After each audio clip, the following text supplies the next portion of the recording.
నమస్కారం రుచి చూడు కార్యక్రమానికి స్వాగతం. మరి రుచి చూడు కార్యక్రమంలో ఎప్పట్లాగే మీకు రెండు సరికొత్త వంటకాల్ని పరిచయం చేసేందుకు బడంగ్పేట్ నాదర్గుల్లో ఉన్న ఉమాదేవి గారి ఇంటికి వచ్చేసాం. ముందుగా ఉమాదేవి గారిని పరిచయం చేసుకుని ఆవిడ మనకు చూపించే రెసిపీస్ ఏంటో ఆవిడని అడిగి తెలుసుకుందాం. హాయ్ ఉమాదేవి గారు, ఎలా ఉన్నారు? బాగున్నామండి. మా రుచి చూడు కార్యక్రమానికి స్వాగతం అండి. Thank you. Okay, so Umadevi గారు, మరి ఇవాళ రుచి చూడు వ్యూయర్స్ కోసం ఏ రెసిపీస్ ని తయారు చేస్తున్నారు? Kaju apples, samosa pinwheels. So samosa pinwheels and kaju apples. ఇది ఎప్పుడైనా ఎక్కడన్నా చూసారా? నేనే చేశాను, స్కూల్లో మస్ట్ ప్రైజ్ కూడా వచ్చింది. ఓకే, స్కూల్ ఏంటి? నేను టీచర్ అండి. ఓకే, సో సరే మనం రెసిపీస్ చేస్తూ మాట్లాడుకుందాం అన్ని విషయాలు.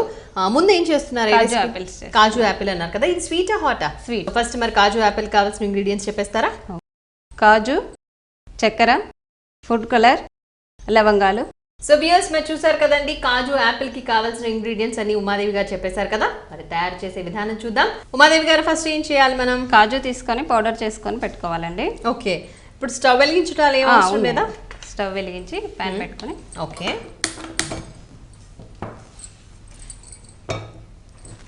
దాంట్లో కొద్దిగా వాటర్ వేసి. ఓకే, ఈ తీసుకున్న చక్కెరని పాకం పాకం చేసుకోవాలి. ఓకే ఓకే, సో ఎలా లేత పాకమా ముదురు పాకమా? ముదురు పాకం. ముదురు పాకమే. ఓకే, సో దీనికి మీకు ఫస్ట్ ప్రైజ్ వచ్చిందా? అవునండి. కాజు యాపిల్. ఓకే, అంటే మీ ఓన్ ఎక్స్పెరిమెంటా ఇది? లేదు, ఎక్కడైనా వెళ్ళినప్పుడు చూస్తే ఇది ఎలా చేశారు ఏంటి అని కనుక్కోవడం నాకు అలవాటు. ఓకే, అలాగే కనుక్కొని టీచర్స్ డే అప్పుడు ఫస్ట్ ఒకసారి చూసారా, టేస్ట్ చూసారా? ఓకే, టీచర్స్ డే అప్పుడు స్కూల్లో మాకు కాంపిటీషన్ పెడితే చేశాను, అక్కడ ఫస్ట్ ప్రైజ్ వచ్చింది. ఓకే, వెరీ గుడ్ అండి. సో టీచర్ అన్నారు కదా, ఎక్కడ చేస్తున్నారు, ఏంటి మీ సబ్జెక్ట్? నేను కొత్తపేటలో చేశానండి ప్రస్తుతానికి. నాది సబ్జెక్ట్ తెలుగు. ఓకే, దాంతోపాటు ఆర్ట్ అండ్ క్రాఫ్ట్ కూడా చేస్తాను. ఓకే ఓకే, సో పెళ్ళి ఎంత కాలం అయిందండి ఉమాదేవి గారు? 23 ఇయర్స్ అయింది. 23 ఇయర్స్. వావ్, మీ వారు ఏం చేస్తూ ఉంటారు? ఎస్బీఐలో చేస్తారు, రమేష్ బాబు. అవునా, ఎక్కడ ఎస్బీఐ? ఇక్కడేనా? కోటి main branch. Okay okay, so ఏంటి ఎస్బీఐలో తనది జాబ్? క్లర్క్ అండి. క్లర్క్గా చేస్తారు. టీచింగ్ ఫీల్డ్ ఎలా అనిపిస్తుంది ఉమాదేవి గారు? బాగుంటుందా? చాలా బాగుంటుంది. బాగా ఎంజాయ్ చేస్తారా? టెన్షన్స్ అన్నీ పోతాయి స్కూల్లో ఉన్నప్పుడు పిల్లల్ని చూస్తే. చాలా హ్యాపీగా అనిపిస్తుంది. ఓకే, సో జాబ్ అంటే చాలా ఇంట్రెస్ట్ కూడా. టీచర్ జాబ్ అంటే మీకు చాలా ఇంట్రెస్ట్. ఓకే, మీకు ఎంతమంది పిల్లలు? ఇద్దరు, ఒక బాబు ఒక పాప. ఏం చేస్తూ ఉంటారు వాళ్ళు? అమ్మాయి MBA ఫస్ట్ ఇయర్ చేస్తుంది, బాబు 9th క్లాస్. సో ఏంటి, పాకం వచ్చినట్టేనా? వస్తుందండి. కొంచెం కావాలేమో కదా, కొంచెం ముదురు పాకం అంటే గట్టిగా ఉండాలా? కొద్దిగా దగ్గరగా వచ్చేస్తే అప్పుడు కాజు పేస్ట్ వేసుకున్నాం. ఓకే, ఇప్పుడు కాజుని దీన్ని ఏమైనా వేయించారా? లేదండి, ఏమీ వేయించలేదు, నార్మల్గా పొడి చేసి పెట్టేసాం. జస్ట్ నార్మల్ కాజుని తీసుకుని, జీడిపప్పులు ఉంటాయి కదండి, దాన్ని జస్ట్ ఇట్లా పౌడర్ లాగా చేసుకోవాలి. అయితే జీడిపప్పులు పొడి చేసుకున్నప్పుడు కొంచెం ఇట్లా ముద్ద ముద్ద లాగా వస్తాయి కదా, అట్లాగే ఉంది ఇప్పుడు ఇది. సో కొంచెం అంటే తడి ఉంటుంది జీడిపప్పులో కొంచెం, సో ఆ తడి వల్ల కొంచెం మనకి ఫైన్ పౌడర్ లాగా కాకుండా కొంచెం అట్లా బెత్తగా ఉంటుంది. సో అలా పౌడర్ రెడీ చేసి పెట్టుకోవాలి. అండ్ ఇలా ఇప్పుడు ముదురు పాకం కూడా రెడీ అయిపోతుంది, షుగర్ సిరప్. ఓకే, తర్వాత ఈ జీడిపప్పుని దాంట్లో వేసుకోవడమే కదా. జీడిపప్పు పౌడర్ రెడీ అయ్యేటప్పుడు ఒక పించ్ ఎల్లో కలర్ తీసుకొని ఇందులో మిక్స్ చేసుకోవాలి. లైట్ ఆపిల్ కలర్ రావడం కోసం. ఆపిల్ కలర్ రావడం కోసం లైట్ గా. మనం బయట చూస్తున్న ఆపిల్స్ ఇట్లాగేనా ప్రిపరేషన్ అంతా ఇదే విధంగా ఉంటుందా? ఓకే, ఇంత ఈజీ ఉంటుందా? వాటిని చూస్తేనేమో చాలా అంటే మేము కాస్ట్లీ లాగా అనిపిస్తూ ఉంటాయి కదా ఆపిల్స్ అన్ని కూడా. ఏం లేదు, కాజు మాత్రం రేట్ అంతే కానీ మిగతా అంతా నార్మలే. ఓకే, సో మీరేంటి స్వీట్స్ బాగా చేస్తారా లేకపోతే స్పైసీగా ఉండే హాట్ ఐటమ్స్ బాగా చేస్తారా? స్వీట్ అంటేనే ఇష్టం, స్వీట్ ఎక్కువ బాగా చేస్తాను. మీకు ఇష్టం కాబట్టి స్వీట్స్ బాగా చేస్తారా లేకపోతే ఇంట్లో కూడా తనకు కూడా పిల్లలకు కూడా ఎక్కువ శాతం స్వీట్ అంటేనే ఇష్టం. ఓకే, మీరు మీ అమ్మ వాళ్ళు ఎక్కడ? గద్వాల్ అండి, మహబూబ్నగర్ డిస్ట్రిక్ట్.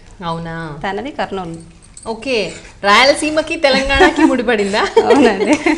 అదెలా ఏంటో మరి, చుట్టరికమేనా? మీకు బంధుత్వం ఉందా? అలా ఏం లేదు. అంటే ముందు తెలుసా మీ వారు మీకు? లేదు, అంటే మీ పెద్దవాళ్ళు చూసిన సంబంధమేనా? వాళ్ళు చూసినది. ఓకే, సో దూరం రిలేషన్ అయినా అనుకోకుండా మ్యాచ్ అయిపోయిందా? మ్యాచ్ అయిపోయింది. ఓకే ఓకే అండి, పాకం వచ్చేసింది. ఇప్పుడు సన్నగా చేసుకొని కాజు పేస్ట్ ఇందులో వేసుకొని మిక్స్ చేసుకోవాలి. ఓకే, సో మనకు కొంచెం పాకం దగ్గర పడుతోంది, ముదురు పాకం వచ్చేస్తోంది అనే టైంలోనే మనం కొద్దిగా ఎల్లో కలర్ వేసుకోవాలి. వేసుకుని కొంచెం దగ్గరగా పాకం వచ్చిన తర్వాత అప్పుడు జీడిపప్పు దాంట్లో వేసుకొని కలుపుతూ ఉండాలి. సిమ్ చేద్దామా? అవసరం లేదా? సిమ్ అయిపోయింది. అయిపోయిందా? చేసేసారా? ఓకే. ఎంత క్వాంటిటీ తీసుకున్నారు జీడిపప్పు? 1 కప్పు జీడిపప్పుకి 1/2 కప్పు షుగర్ తీసుకోవాలి. Okay, that is most important అండి. మనకి రేషియో అనేది చూసుకోవాలి. సో 1 కప్పు జీడిపప్పు పౌడర్ కా లేకపోతే జీడిపప్పు పౌడర్. సో 1 కప్పు జీడిపప్పు పౌడర్ కి 1/2 కప్ ఆఫ్ షుగర్ తీసుకోవాలి. ఓకే.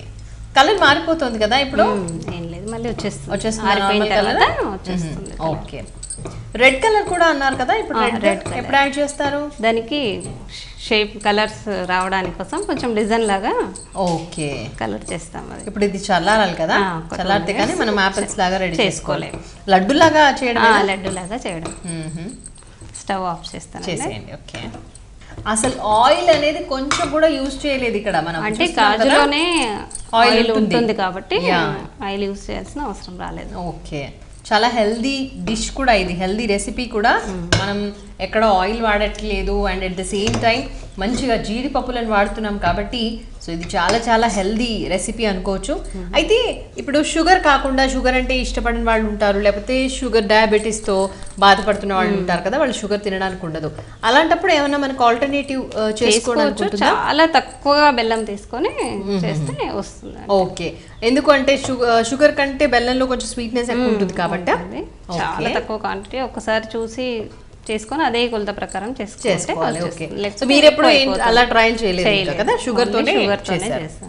ఓకే. ఎలా పిలుస్తారు ఇంట్లో అందరూ మిమ్మల్ని? ఉమాదేవి అంటారా, ఉమా అంటారా? ఉమా అనే అంటారా? ఓకే. ఓకే. మీ పిల్లల పేర్లు చెప్పలేదు మీరు. సుదేష్ణ అమ్మాయి పేరు, బాబు పేరు సాయి సత్యనారాయణ. సాయి సత్యనారాయణ. ఇదేంటండి, అమ్మాయికి అంత స్టైల్ పేరు పెట్టేసి అబ్బాయికి ఏమో సాయి సత్యనారాయణ దేవుడి పేరు అన్నట్టు పెట్టేసాం. ఎలా పిలుస్తారు? సాయి అనే పిలుస్తాం. సాయి అని పిలుస్తారు. ఓకే. స్కూల్లో రిజిస్టర్ లో మాత్రం సాయి సత్యనారాయణ అని ఉంటుందా? ఓకే. Okay madam. ఇప్పుడు మీరు చల్లారి పెడుతున్నారా దాన్ని? చల్లారి పెడితే ఇప్పుడు చల్లారిపోయిందండి. దీన్ని ఉండలుగా చేసుకుని కలర్ మారిపోతుందండి. ఆరిపోయిన తర్వాత మనం ఒరిజినల్ కలర్ ఏదైతే ఉంటుందో అదే ఒరిజినల్ కలర్ వచ్చేస్తుంది. ఓకే. ఓకే. ఇవి ఇలా బాల్స్ చేసుకోవాలి. చెయ్యికి ఏమైనా అంటుతుంటే ఆయిల్ అన్న గీ కానీ తీసుకొని ఇలా రౌండ్ గా చేసుకోవాలి. ఓకే. సో మనకి యాపిల్ షేప్ ఎట్లా అయితే ఉంటుందో అలా షేప్ లాగా లడ్డు లాగా చేసుకోవాలి కదా, అన్ని ఇలాగే చేసుకోవాలి. ఓకే. సో ఫ్రీ టైంలో ఏం చేస్తుంటారు ఉమాదేవి గారు? అదే ఆర్ట్ అండ్ క్రాఫ్ట్ అనే ఇష్టం అని చెప్పాను కదండి. ఓకే. అవి కొత్త ఐటమ్స్ ఏది రెడీ చేయాలా అన్నట్టుగా ఏదైనా చేస్తూ ఆలోచిస్తూ ఉంటారా? క్రాఫ్ట్ కి సంబంధించి ఏం చేస్తుంటారు? ఆర్ట్ అంటే పెయింట్ క్రాఫ్ట్ కి సంబంధించి ఇప్పుడు వేస్ట్ మెటీరియల్ అవన్నీ ఉంటాయి కదండి, వాటితో కానీ లేకపోతే పేపర్ ఏదైనా సరే ఏ మెటీరియల్ అయినా చేయగలుగుతాను. ఓకే. కాదు ఏది కళకు అనర్హం అన్నట్టు చేస్తూ ఉంటారా? ఏ మెటీరియల్ తోనైనా చేయగలుగుతాను. ఏం చేస్తారు ఇప్పటివరకు? స్కూల్లో కదా, నేను టీచర్ని కదా, వాళ్ళకి సంబంధించి అన్ని నేర్పిస్తుంటాను అన్నమాట. ఓకే. మా చిన్నప్పుడు స్కూల్లో ఒక బుక్ ఇచ్చారు, ఇట్లా పేపర్ ని రోల్ చేసి కట్ చేసి దాంట్లోంచి ఫ్లవర్స్ రావడం, రోజెస్, లోటస్ అట్లా ప్రిపేర్ చేసే. అది నార్మల్ అయిపోయింది, కొత్త వెరైటీస్ వచ్చాయి కదా పేపర్ తోనే. ఇప్పుడు షేడ్స్ కానీ లేకపోతే ఇంకా వేరే ఏదైనా ఇప్పుడు బాల్స్ అన్ని ఉంటాయి కదా, బాటిల్స్ ఉంటాయి కదా, వాటర్ బాటిల్స్ ఉన్నాయి కదా, వాటితో ఫ్లవర్స్ కానీ అలా. ఓకే. అంటే చాలా వరకు ఇళ్లలో బాటిల్స్ ఉంటూనే ఉంటాయి, ప్లాస్టిక్ బాటిల్స్, వేస్ట్ సీడీస్ అన్ని ఉంటాయి కదా, వాటితో కూడా వినాయకుడు అన్నట్టుగా ఏదైనా సరే. సీడీతో కూడా వేస్ట్ సీడీస్ అంటే దాని మీద పెయింట్ లాగా వేస్తారా? కటింగ్ చేసేసి డెకరేషన్ చేసి. మీ ఇంట్లో ఏంటి షోకేస్ లో పెట్టుకోలేదు? అన్ని స్కూల్లోనే ఉంటాయండి. అవునా? స్కూల్ ఐటమ్స్ కదా, స్కూల్లోనే ఉంచేస్తాము. ఉమాదేవి గారు, మీరు పెద్ద సైజ్ యాపిల్ నుంచి చిన్న సైజ్ యాపిల్ దాకా డిఫరెంట్ సైజెస్ లో చేశారండి మొత్తానికి. వీటికి ఇప్పుడు ఈ లవంగాలు ఉన్నాయి కదండి, ఓకే, వీటికి పైన ఇలా పెట్టేసుకోవాలి. ప్రతి యాపిల్ మన యాపిల్ ఎలా ఉన్నట్టుగా అట్లా అన్నిటికీ ఇలా పెట్టేసుకోవాలి. అరే బుజ్జి యాపిల్ రెడీ అయిపోయింది. అది పెట్టగానే షేప్ తెలిసిపోతుంది కదా యాపిల్ లాగా. ఇది యాపిల్ కాదు, ఇది రేగు పండు. అదే. జీడిపప్పు ఒకటేనా వాడేది? అంటే కాజు ఒకటే వాడతామా, లేకపోతే ఈవెన్ బాదంతో కూడా చేసుకోవచ్చా? కాజు ఒకటే ట్రై చేశాను నేను, అదే మంచిగా అనిపించింది. ఓకే. సో కాజు అయితేనే బాగుంటుంది. ఇప్పుడు ఈ ఒక్కొక్క దానికి ఇప్పుడు మనం యాపిల్ షేప్ లో కలర్ ఉంటుంది కదా ఇలా. సో మనకి యాపిల్స్ రెడ్ కలర్ లో ఉంటాయి కాబట్టి రెడ్ కలర్ లో కొద్దిగా వాటర్ తీసుకుని దాన్ని లైన్స్ లాగా వేస్తున్నారు. నాకు తెలిసి బయట షాప్స్ లో కొంచెం ఎక్కువ కలర్ వాడతారేమో కదా, అందుకే బాగా yellow and red combination colours కనిపిస్తూ ఉంటాయి.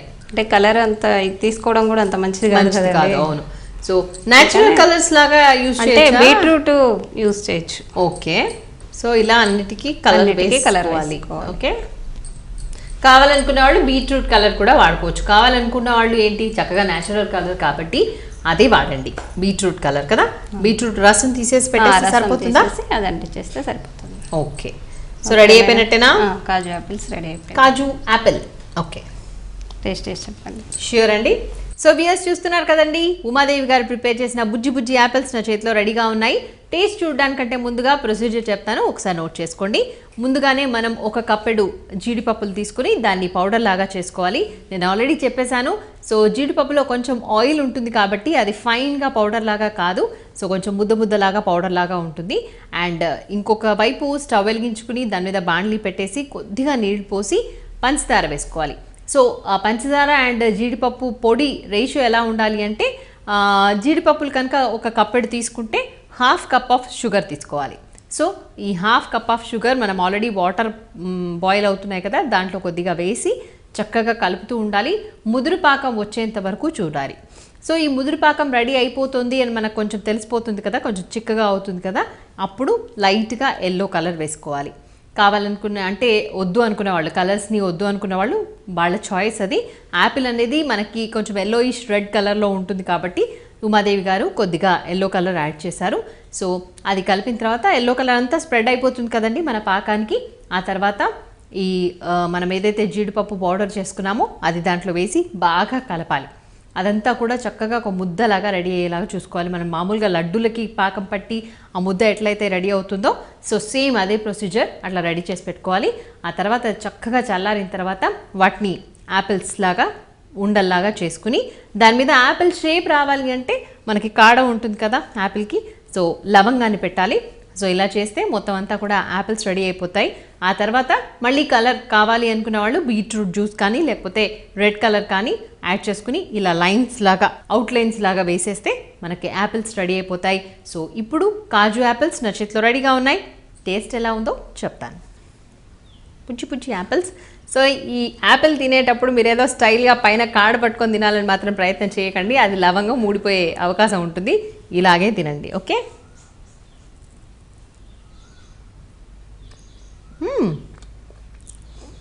చాలా చాలా టేస్టీగా ఉంది.